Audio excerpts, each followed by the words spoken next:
Right here in the middle. Front and center. Center po. Where do you want to? Lauren, here.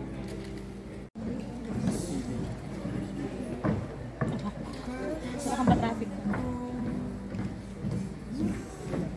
Center po. Ready? 1, 2. Eyes here po. One more here. Thanks.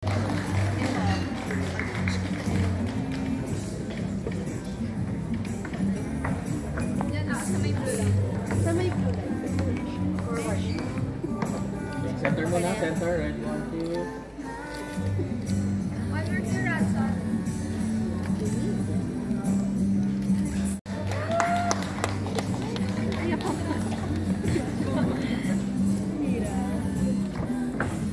Blue line.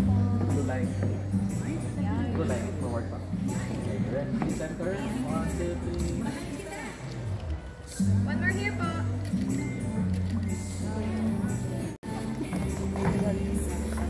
Sir. Dito, sir. Sa blue line. Dito lang sa may harap, sir. Sa may blue line. Yan. Center po muna. 1, 2. One more. Here din po.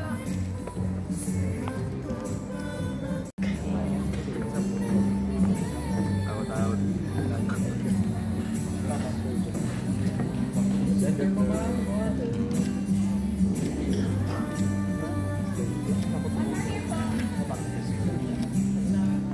Thanks, Mr.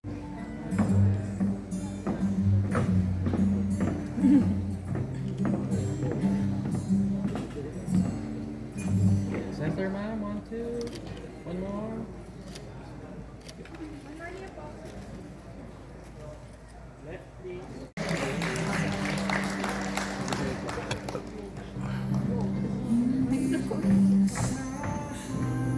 Kinabahan ako doon sa respected.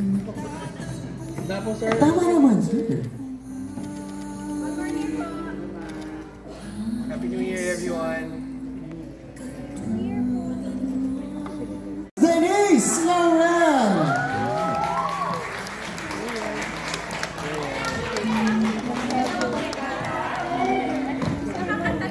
Nagbabasa lang ako ng script, Miss Denise. Sorry, pasensya na. Oh, right here in front, Miss Denise. Center po ma'am. Payat ka. Center. One more here po. One more here. Buti na naman.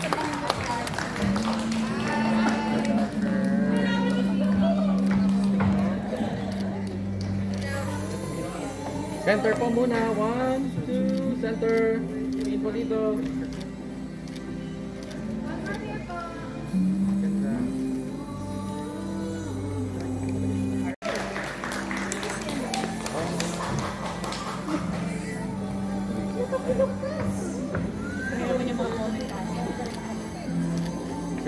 Center po muna dito. 1, 2.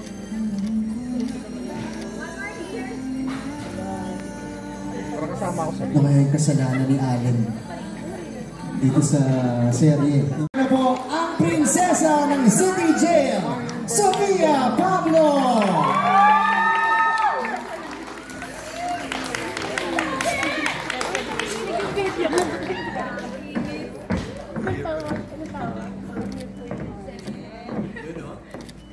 Okay, center po muna dito. 1, 2.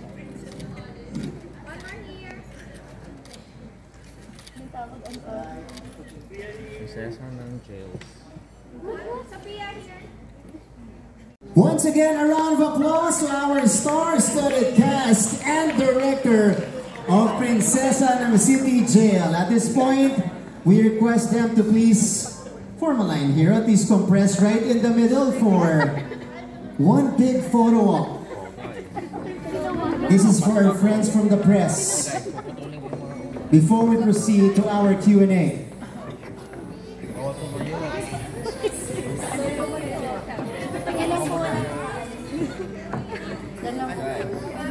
Okay, dito muna titingin. Dito, dito po. Center po. Dito po, dito. 1, 2. O, dito naman po. Everywhere. Doon.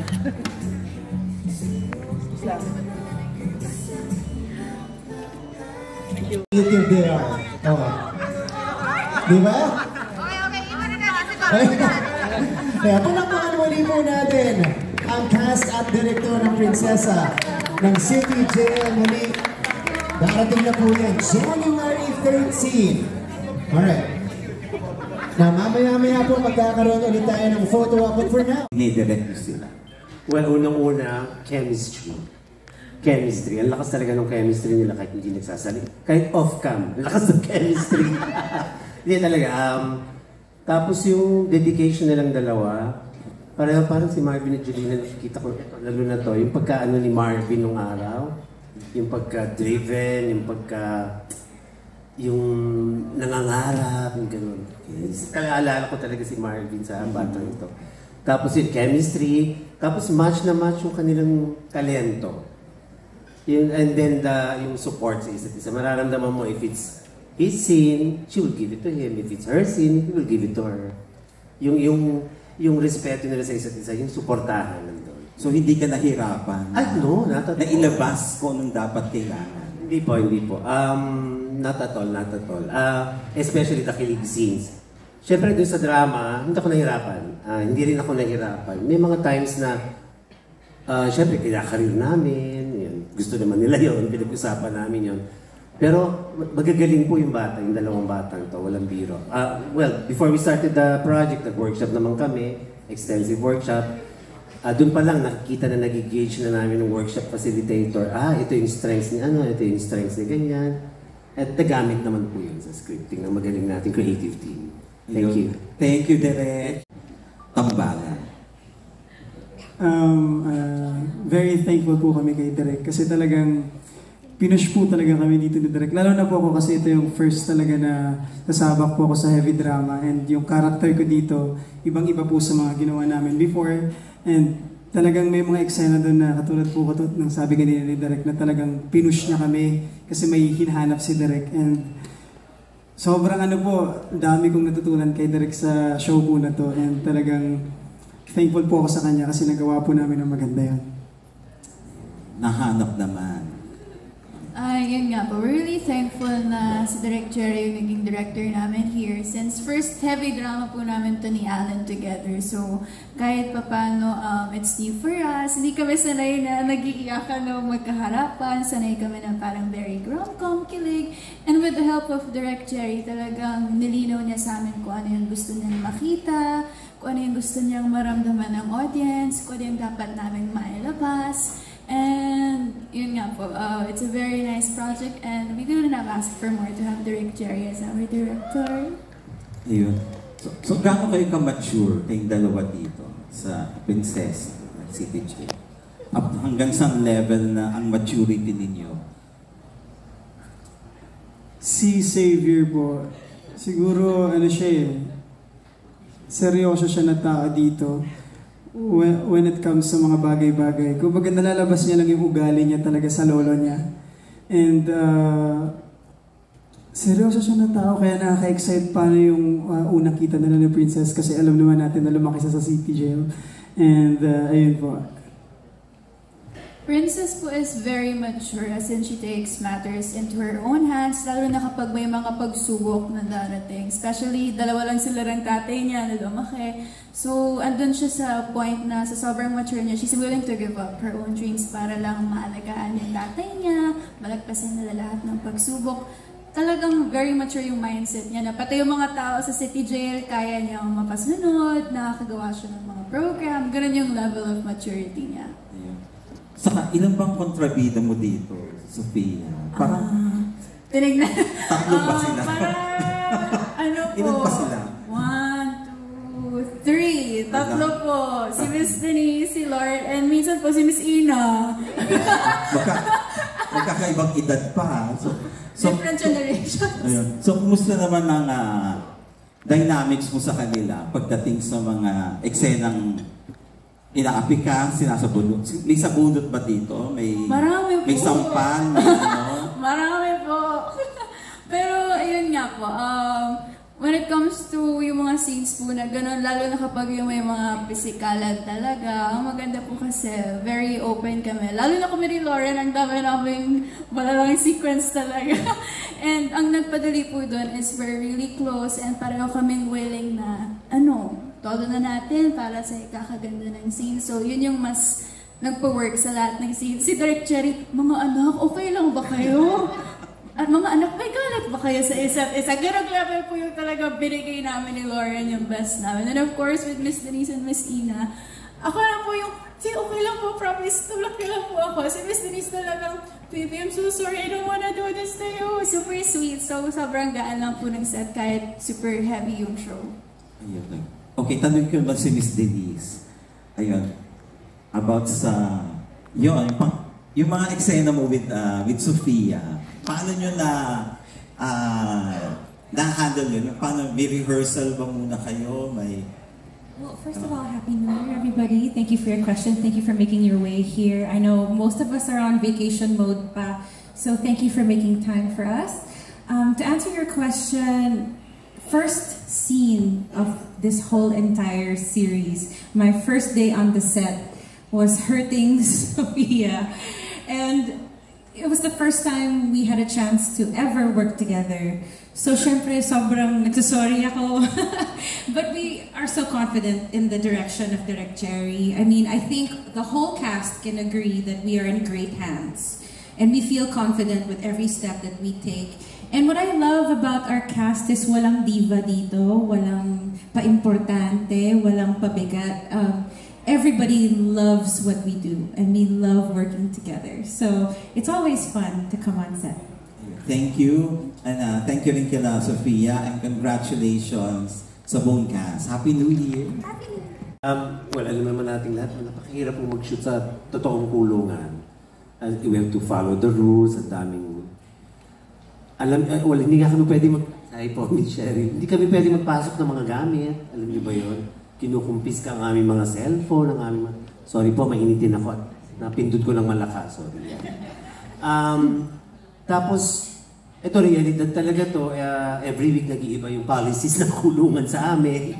This week, ganito pwede. Next week, dito lang kayo pwede. Pero we understand naman kasi may nag-a-adjust din sila because of, siguro, for valid reasons.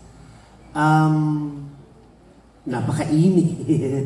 Yun lang yung reklamo namin lahat. Ang init-init. Sabi ko, ayan, naranasan nyo talaga yung buhay kulungan. Magdusa kayo dyan.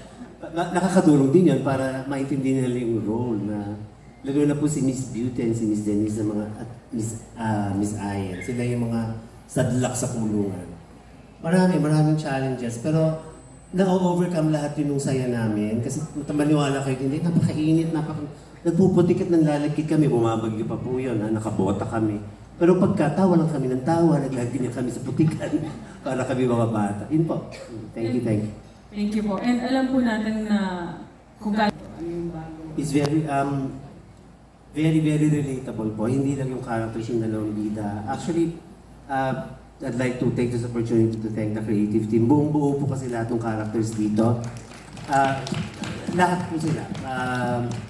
You will find yourself in one of these characters. Ay, ako si ganyan. Siyempre ako si Sofia, pag ako yung na-joke. Ayun, ako si... Ay, parang ako si Divina. Yung pagkamaldita niya, ako yan. Ayun po, very relatable at very now. Very interesting din na ma-remind tayo ng buhay sa loob. At maalala natin yung ang sarap ng malaya, ng maging malaya. Yun po. Thank you. Thank you, Direk. Thank you, Thank you, Ms. K.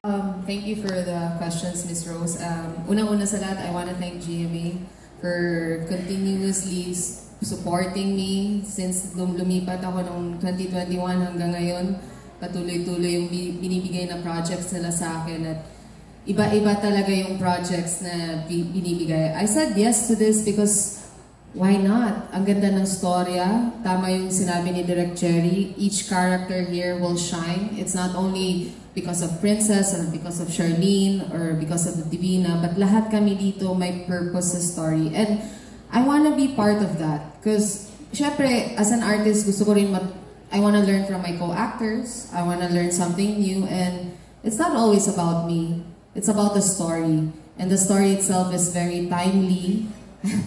Ayoko na masyadong idiin pa. Pero, yeah. So, why not? And I'm happy to work, Miss Rose. Sa totoo lang, I love working. It's the only time I get to see my co-actors. I get to talk about art. I get to talk about our work. Sadly, as an artista, wala kaming space na makikita-kita ulit. So, let's say na matapos na tong show na to, I don't know kung makikita-kita kami ulit. Kaya happy ako mag-work ulit kasi makikita ko sila ulit by chance and we can talk about art and life. So, yeah. I hope I answered your question. Oh, yeah. How do you see them? I always love to be with the young ones kasi nakakabata. But at the same time, I mean, I'm happy to work with them. I'm happy to get to know them more. Kaso lang nung last taping namin, very konti lang yung eksena pa namin eh. So, I was more with Lauren. So this na pagbukas ng taping namin ulit, I can't wait to get to know them better and hang out with them more. Okay, thanks. Thanks. Yeah. Yes, Happy New Year. Thank you for coming. I know vacation mode pa kayo, but yes, we're all excited. January 13 na. We've worked hard for it. Siguro, I'm very thankful for Jimmy for giving me the opportunity to work here. Very timely, ang ganda ng timing na blessing na ibinigay sa akin ng Diyos, ng GMA, na mga katrabaho ko, and it's always, I embrace this blessing na ibinibigay sa atin ng Diyos na makatrabaho yung kabilang bahay, kabilang pamilya. So, tinanggap nila ako ng wholeheartedly. So, excited ako. These are new stars. Sila yung mga dapat alagaan. So, I'm very thankful that I'm here to support them, to guide them. And I think that's my role as an actor, as a human being. Yung going back to, kakatapos lang nung Abot Kamay, maraming salamat din na umabot din ng 2 taon yung show, and I'm hoping that kapitan din ng, naniniwala kasi ako sa panghapon na show talaga yan. Parang yun yung pahinga, may oras talaga na tumutok ang mga tao. So, happy ako na dito ako nailagay, and I was just excited when I knew about it. Exactly a year ago, sinabi sa akin ni Miss Ali, Dom, gawa ka sa kabila I mean, sa susunod. Hindi na abot kamay din. Abot kamay kasi si Miss Ali, and we attended the party of Dina Bonavi. I remember, ganitong panahon, lumapit ako sa lamesa na sinabi nga about it, na we're doing another show for Jimmy. Sabi ko, why not? So, thankful ako, and it's a different character. Kung pinag-aawayan, panoorin nyo na lang. Ang taray naman pa. Kasi kami naghabol kay Carmina. So ngayon, yun lang. So panoorin nyo na lang. Every role is different. And yun, it's just a conflict. Siyempre, ang conflict ng storya is dun sa bida, kay Allen, kay Sofia. But dagdag sangkap kami, kumbaga panggulo yung relasyon namin sa aking ex, sa aking present. So, yun lang po. Pero maraming ma-add ko lang. Opo. Going back dun sa panahon na yung mga kabats mo, parang ikaw, okay na. Parang ikaw na lang talaga yung yung nag-continue talaga na napapanood pa rin, and ito nga, pinag-aagawan pa, sabi mo nga. How do you feel about it? So, baga yung longevity. Sa eksena lang yung pinag-aagawan. No, but again, I'm always thankful. Gaya nung una nating interview nung ilang taon na, Rose, parati ko sinasabi, acting wasn't in my dictionary. Hindi ko ina-expect na mag-aartista ako. But dito ako dinala ng Diyos. I think it's God's will that I'm here in front of you guys. Ginawa itong prinsesa ng City Jail. And I'm just embracing what He gave me. Kung ano man talent ito, ito'y isang talent na minahal ko at patuloy kong pinag-aaralan. And every bit of project, whether one day ang taping ko lang or buong serye kasama ko, I'll make sure I'll give 200% of what's given to me. Hindi ko naman po naisip na maging prinsesa ng afternoon prime. It's more of, hindi ko naman ever yun na gusto ko maging ganito ko kalaki. Gusto ko lang po kasi talagang nag-work. I enjoy my work, I enjoy taping, I enjoy acting. So, as long as may work ako, I'll be happy with whatever is given to me. Okay. Nako. Happy New Year. Happy New Year. Juicy yung question. Alam mo, you'll go all the way to protect. For me, as a mom, especially, I think gagawin ko lahat ng makakaya ko at lahat ng paraan para protektahan ang anak ko at ang mga mahal ko sa buhay. Siyempre, hindi ko na ikukwento kung ano yung dahilan kung bakit ako nakulong. Pero, yun eh. It's yung mother's love. It's unconditional. And at the same time, pag unconditional yung pagmamahal mo sa anak mo, I guess kasama yung gagawin mo yung lahat para sa kanya. Huwag lang siya masaktan. Lalo na. Thank you po. And since this is about, yun nga, sa City Jail, mga PDL or people deprived of liberty, Miss Ayan, hanggang saan po ang paniniwala nyo na pwedeng bigyan ng second chance ang mga PDL? Alam mo, isa sa mga natutunan ko dito sa storyang ito, hindi lahat ng nakakulong may kasalanan at hindi man natin imulat ang mata natin. Totoo talagang maraming nakakulong na wala man lang chance para i-depensa ang sarili nila. So I guess yun, it's reality na hindi talaga nabibigyan ng hustisya lahat. So, bago sa akin yun na, lalo na yung ginampanan ko yung role ko at saka yung mga na-exposure ko sa ibang mga actors na, oh my gosh, ganun pala talaga. Na kahit na 20 years ka na doon, it would take time. Swerte mo na siguro kung makalabas ka. Kasi kung wala kang pera, then malabo ang hostage. Thank you po, Miss Ayan. My next question as Miss Jean Saborit. Kaya niyo po ba kayong tanggapin ng isang manugang nyo na galing sa kulungan? Oh my God! Bakit sa akin ko tinanong niya? Kasi yun po ang kwento niya sa show Sa bagay. Yun nga. Hindi, kasi anak ko si Dominic dito.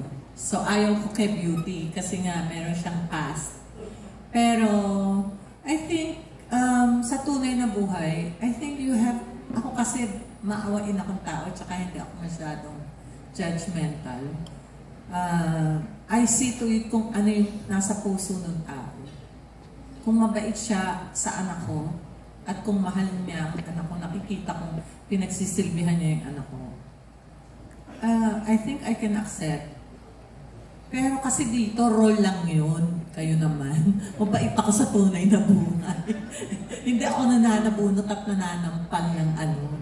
So, okay lang yun. Although, mapagmahal talaga ako. Talagang love na love ko si Dom dito. Spoiled na spoiled ang aking anak sa akin. So, talagang, hindi. Sa totoong buhay, talagang mapagmahal ako. Isa lang anak ko, ikaw naman. Ikaw, ini-spoil ko rin siya rito sa totoo. Sa totoong buhay, kahit hindi doon sa role, lagi ko siyang binibigyan ng food. Tsaka anak ba? Hindi sa taping. Anyway, yun. So, siguro, ganun yung magiging, sa akin, sa totoong tao. Pero sa role, of course, sinabi kontrabida ka Ayaw mo dapat doon. Dapat kapakita mo talaga kung paano di ba? Kung paano mo ayaw doon sa manugang mo. So, I have to do my part. I have to do my role. I have to act it out. Pero, sa totoong buhay, yung mga kontrabida nga, yun ang mababait. Di ba, anak? And my next question po is, meron pa po, yung parang question ko kay Miss Ayan. Hanggang saan po yung, hindi, sa inyo po, Miss Jean, hanggang saan po rin yung paniniwala niya sa pagbibigay ng chance sa mga PDL? Alam mo, I agree with Ian. Ang dami kong actually marami akong mga taong nakilala na nakulong na walang financial capability para ipagtanggol at magkaroon sila ng lawyer nila, mapagtanggol yung mga victims ng circumstances lang. Let's say, nadamay lang, ganun. Or, yun, nandun lang siya at that time, wrong place, di ba? Pero pag wala ka talagang pera, mahirap makawala. Swerte ka na lang kung may maawa sa'yo, or talagang swertihan na lang talaga. Pero dito sa atin talaga, di ba yung libre bang mga lawyer? Yung PO. Meron, pero hindi ka naman siguro pagtsatsagaan din kung ano sa dami ng mga nangangailangan ng tulong. I think the government also needs to address that and help those people who are in need. Kasi nag-aano rin kami, nag-feeding program din kami sa mga ganon. So, hindi lang sa taping. So, yung mga istorya nila, minsan ikukwento nila sa amin. Yun. So, nakakaawa talaga yung sitwasyon. So, dapat po silang bigyan ng chance pag nakalabas na? Dapat. I think dapat.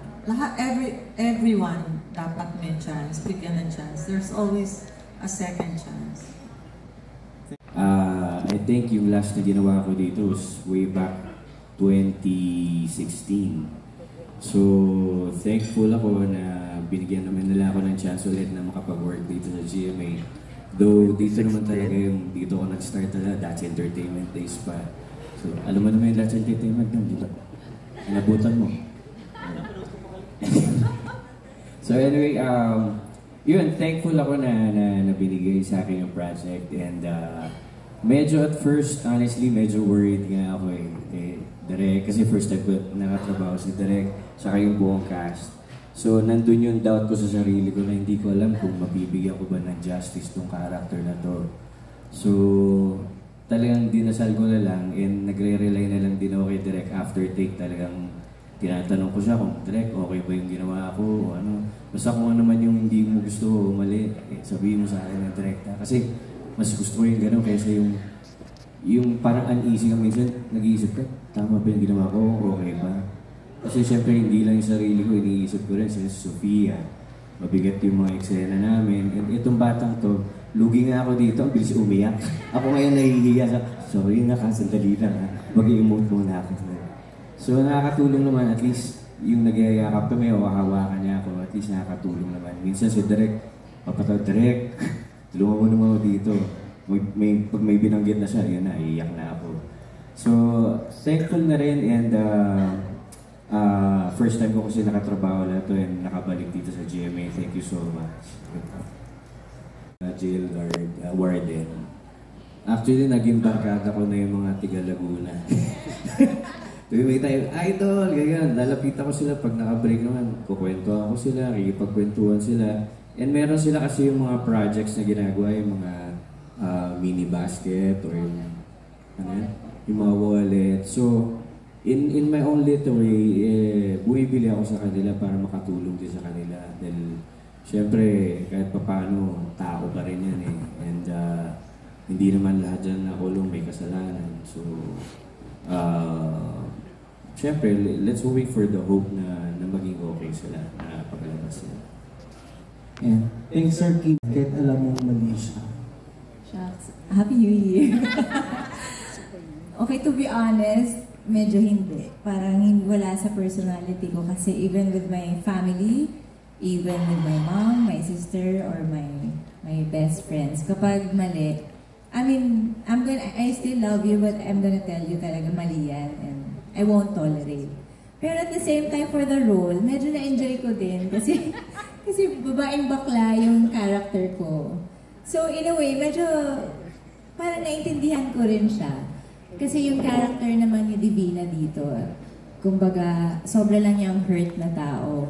And di ba, they say na hurt people. And Divina talaga is a classic example of that. And yun, parang feeling ko, siguro, pero kung si Ina mismo, medyo hindi ko kukonsintihin kung alam ko na, lalo na yung extent ng mga ginagawa ni Divina. Kasi medyo malala. Pero kung medyo mild lang, baka konsintihin ko lang. Pero ayun po, as Ina, hindi siguro, hindi ko kukonsintihin. And Miss Ina, bilang isang artist na nag-work dito sa gantong teleserye about City Jail, ano yung na-realize mo regarding sa mga preso after doing this? Actually, yung sagot po ni Miss Ayan, parang perfect. Perfect po yung sagot niya. And actually, kahapon kakapanood ko lang din ng Green Bones. Tapos sobrang, I watch it by myself. Tapos talagang, doon ko rin na-realize na, oo nga, kasi ang daming nasa preso na, victims. They are victims, or baka meron naman din silang kasalanan, but then it's not, maybe it's bad, maybe nagkamali sila, pero at the core, hindi naman sila talagang masamang tao, or parang I guess may mga kaso na feeling ko talaga dapat mabigyan talaga ng second chance or ng hustisya. And they're all people. I mean, doon mo makikita na ang ganda lang, and ang ganda rin dito sa palabas ng Prinsesa ng City Jail. Makikita nyo kasi each character sa preso may sariling kwento. May pangalan sila, may pamilya sila. So hindi sila, kumbaga, mamumulat din yung mga audience na ganito yung totoong sitwasyon. Hindi natin dapat binabox yung mga PDL. Nung una ko pong nalaman na makaka-work yung Team Jolly, medyo talagang kinabahan po ako kasi syempre, Team Jolly na yan eh. Meron na po talaga silang na-build na name dito sa industry. But habang tumatagal po yung taping, talagang na-build po namin yung friendship na meron kami ngayon. And I believe, isa po yun sa importante para magbigay po namin yung best namin sa every scene para wala pong ilangan. And talagang napag-uusapan po namin yung bawat scenes. Especially po with Sofia kasi talagang yung mga away scenes po namin. Ayoko nang magsalita masyado pero talagang malala po. And minsan tinatanong na rin po kami na direct kung may parang mag-aaway ba kami in real life, may galit ba kami sa isa't isa. Kasi talagang grabe po yung mga scenes na ginagawa po namin. But I'm really grateful kasi talagang never po nilang pina-feel na parang nagsisimula pa lang ako bilang actor. And especially po kay Direk na talagang naging patient po with me. Pero ready ka na ba na baka may mga fans or Team Jolly na mainis sa'yo? Ready ka ba sa respect nila if ever? Ako po ay more than ready. Actually, medyo na-excite po ako na may magalit sa akin. Kasi parang ang sinasabi po palagi sa akin na kapag kontrabida ka and kapag may nagalit po sa yung mga viewers or mga fans, it means po nagawa mo po ng maayos yung trabaho mo. And yun naman po yung goal ko dito.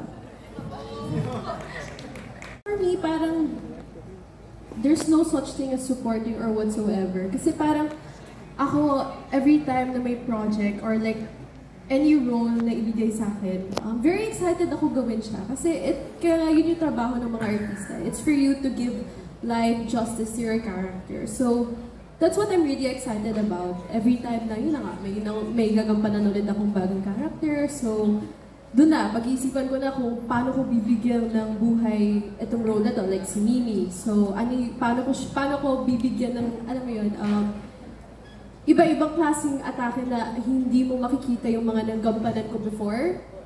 So, yeah. So, tinatanggap ko siya as a challenge lagi. Yeah.